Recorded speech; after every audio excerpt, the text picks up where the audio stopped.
Eh bien, bonjour encore Geneviève. Bonjour Pierre. Puisque tu nous as parlé de la colère et de la tristesse, est-ce que tu pourrais nous parler maintenant de la peur chez les adolescents? Oui, bien sûr, c'est un sentiment, une émotion souvent ressentie par les enfants et les adolescents. Je répète toujours qu'il faut d'abord les entendre, entendre leurs émotions, entendre leurs besoins et les accompagner éventuellement par une psychothérapie si les sentiments, leur émotion est très importante. Le but est de les aider à mieux gérer leurs émotions, les accompagner sur leur chemin. Voilà. Voire consulter un médecin homéopathe, consultation plus longue, avec tous leurs symptômes pour vraiment trouver le remède individualisé. Voilà qui est fait. Je n'ai pas dit qu'au niveau de la dilution des remèdes, pour ce qui était l'émotion, à mon sens, il vaut mieux leur donner en assez haute dilution, c'est-à-dire donner le remède en 15 ou 30 CH, une dose, et voir quel effet ça a, voilà, par rapport à l'enfant, en dehors du repas toujours. Voilà. Donc tu donnes une seule prise? Donc je donne une seule prise, et tant que ça va bien, je ne renouvellerai pas la prise. Et si on voit revenir l'émotion de façon débordante, si l'enfant, parce que c'est lui qui le sent, il faut si lui se sent mal, il reprend à la même dose, ou si ça ne marche plus, à une dose supérieure, c'est-à-dire qu'il commence en 15, et ensuite il reprendra en 15, et si ça a marché et que ça ne marche plus, il prendra une dose en 30 CH. Ah oui, bien sûr. Voilà. Voilà, donc les remèdes de peur, on pense d'emblée à Calcar et à Carbe, qu'on a vu, qu'on verra un petit peu plus tard dans le remède d'anticipation, et Causticum, qui est vu au remède tristesse, tu te souviens, ce sont des enfants qui ont eu des chagrins prolongés et nombreux, ou des joies intenses, et qui ont un sentiment d'injustice, qui ont souvent été une injustice en société. Voilà, ils ont souffert d'injustice en société. Et puis, ils ont c'est silencieux, ils bégayent quand ils s'excitent. Voilà. Ils bégayent et ils aiment bien la viande fumée. Tu te souviens de ça, hein? Exact. On en a parlé dans la tristesse. Et puis, Stramonium, qu'on a vu à la colère. Ce sont des enfants qui ont très peur de l'obscurité, peur de l'eau qui coule au-dessus d'un pont. Ce qui est brillant. Hein, de tout ce qui est brillant, oui. Et puis, ils peuvent avoir des colères très, très importantes, très importantes. Ça, c'est la peur en général, mais tu as beaucoup de remèdes de peur. Mais j'ai préféré parler aujourd'hui de deux peurs particulières. C'est la peur de mourir, hein, voilà, qui est importante en ces temps de Covid, là. Et là, et puis la peur par anticipation. Voilà. Alors, si tu veux bien, on va commencer par la peur de mourir. Voilà.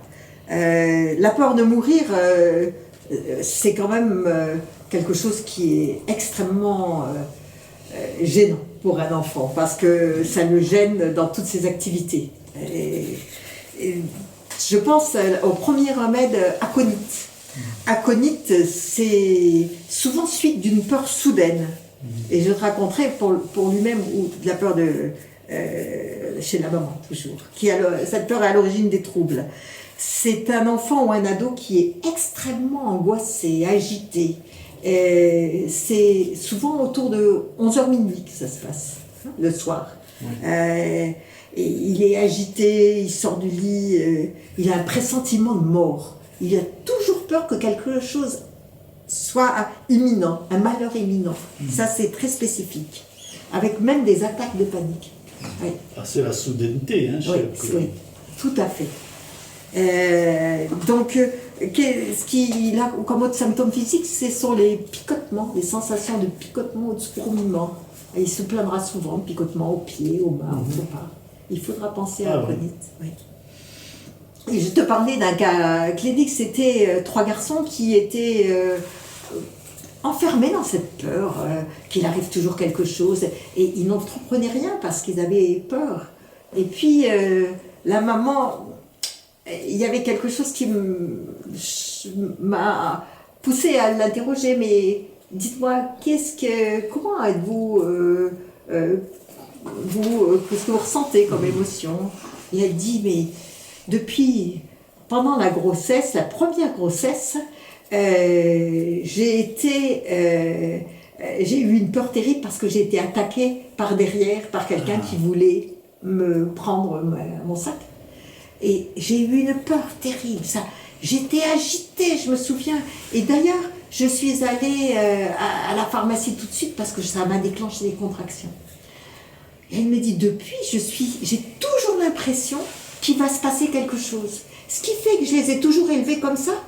J'ai l'impression qu'il va leur arriver quelque chose, alors je les couvre et je les empêche. Non, monte pas à l'arbre, tu vas tomber de l'arbre. Non, ne va pas nager tout seul, tu vas te noyer. L'angoisse me prend toujours, qu'il meurt, et pour moi aussi. Et là, j'ai donné Aconite à toute la famille. Ah oui. Et ça vraiment m'a transformé les relations. Et j'ai vu le père après, je n'avais jamais vu arriver, et qui m'a dit, ah merci, qu'est-ce que ça... Il y a maintenant comme... c'est paisible à la maison, tu vois.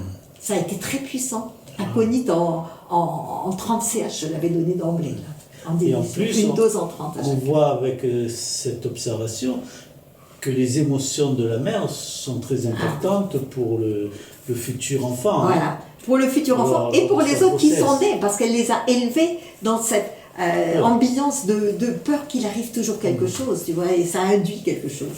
C'est important, l'éducation, la façon dont les enfants ressentent l'angoisse des parents. Voilà pour Aconite. Et puis il y a la fameuse Arsenicum album. L'arsenic, toujours cette histoire de la peur de mourir, il y a la mort au centre. Pour soi comme pour les autres. Voilà. Un peu comme Aconite alors. C'est un peu comme Aconite, mais il est très différent parce que, d'abord, son horaire d'aggravation. Il est aggravé entre 1h et 3h du matin. Il se réveille, il sort du lit, il est agité, et il se sent très très mal. Et puis, il a beaucoup d'autres peurs. Il a peur de la maladie, des cancers, de la pauvreté, de la solitude. Il a beaucoup d'autres peurs que la peur de mourir. Tu sais, du fait de ses peurs, il est maniaque, il met tout en ordre, parce que ça permet de repousser la mort, ça. Et puis, il est collectionneur, on l'a dit dans d'autres... il est très préoccupé de son apparence extérieure. Ce sera un adolescent qui passe des heures à se préparer.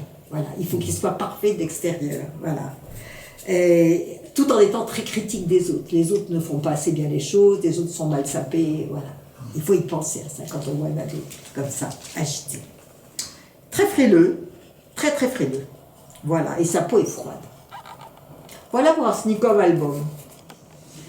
Et alors dis-moi, est-ce qu'il y a un autre remède pour le... Oui, suite de peur, il y a opium. Ah, un grand remède. Un grand remède, opium.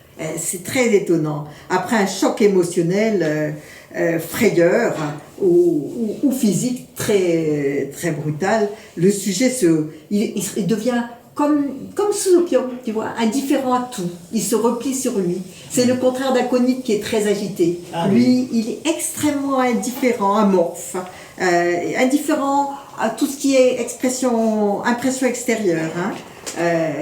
Ou bien, il peut devenir même imprudent. Et c'est un petit peu l'un ou l'autre. Il y a les deux phases. Ah oui, oui. Différence. Ou indifférent, ou complètement imprudent, il fait n'importe quoi. C'est très étonnant. Et puis, quand il a eu cette peur, souvent, il revoit, tu sais, les événements, comme les traumatismes, les syndromes post-traumatiques, tu te souviens? Ah oui. On a l'image qui revient. Et tu as toujours peur d'avoir peur. Et ça, c'est très spécifique au d'opium. Donc, quand il est imprudent, on a dit qu'il ne mesure plus le danger. Voilà, quand il est sur cette phase-là. C'est un enfant ou un ado qui est souvent constipé. Il ne pousse pas, il n'arrive pas à pousser, il ne ressent rien, et c'est des petites boules noires quand il a des selles. Voilà. Et autre spécificité, il est aggravé par la chaleur. Aggravé par la chaleur, Oui. opium. Voilà. Voilà pour opium. Ah oui, Donc, il est assez différent d'Aconi. Ah, très différent. Il est. Voilà. C'est pas l'agitation, c'est pas le même horaire. Voilà. Et c'est cette peur d'avoir peur qui est spécifique. Peur d'avoir peur. Voilà. Et alors maintenant, tu pourrais me parler d'autres types de peurs. Oui, bah écoute, ça veut surtout te parler, il y en a tellement, de la peur par anticipation. L'anticipation, c'est quelque chose qui est très difficile pour les enfants et les ados. Ils peuvent avoir des peurs d'anticipation, aussi bien quand ils vont à un examen que lorsqu'ils ont un rendez-vous avec une jeune fille, etc. Oui, tout à fait, tout à fait. Ou avant une consultation, Oui. il y a toutes sortes de choses. Alors, on pense d'abord à Silicea. Silicea, c'est un enfant qui n'a pas confiance en lui. Il est très délicat, c'est la silice, il est très très délicat. Et il a peur de ne pas réussir. Donc, parfois, il n'entreprend rien, tant il a peur de ne pas réussir. C'est un enfant très timide qui ne s'exprimera pas en public. Voilà, il n'ose pas. Il est hypersensible, il craint le contact. Alors, il y a quelque chose de très spécifique, il a peur des objets pointus. Tu vois, au cabinet, on les repère parce qu'il faut leur courir après pour leur faire un vaccin. Moi, je n'ai jamais aimé piquer, mais alors, ceux-là, ça me fait encore plus mal au cœur. Et bon, c'est difficile pour eux, c'est une peur panique des objets pointus. Voilà. Il est très consciencieux, obstiné, lent dans ce qu'il fait, mais il le fait bien. Hein. Et alors, qu'est-ce qui le caractérise? C'est cette grande, grande frilosité. Il est un des plus frileux de la matière médicale aussi. Et puis une transpiration de la tête, une transpiration des mains, et souvent une transpiration abondante des pieds, voire malodorante. Je vais te dire, Silicea peut agir très vite.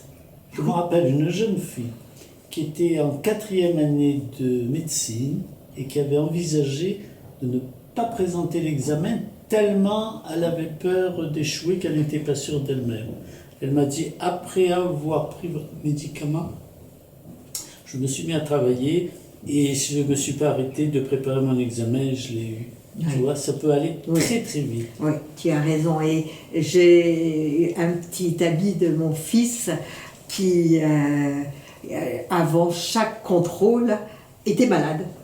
Et il avait des otites avant chaque contrôle. Et sa maman me dit, je ne sais plus quoi faire. Et, je l'invite un week-end et là, il enlève ses chaussures devant la porte de la chambre et une odeur des pieds. Ah oui.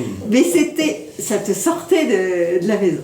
Et là, cet enfant est très sensible, gentil, timide, qui était malade la veille de chaque examen et qui avait cette odeur des pieds. J'ai tout de suite pensé à Silicea, vraiment. En plus, il était frileux et il m'avait demandé si je pouvais avoir une autre couverture. Donc, c'est un remède d'infection à répétition, Silicea.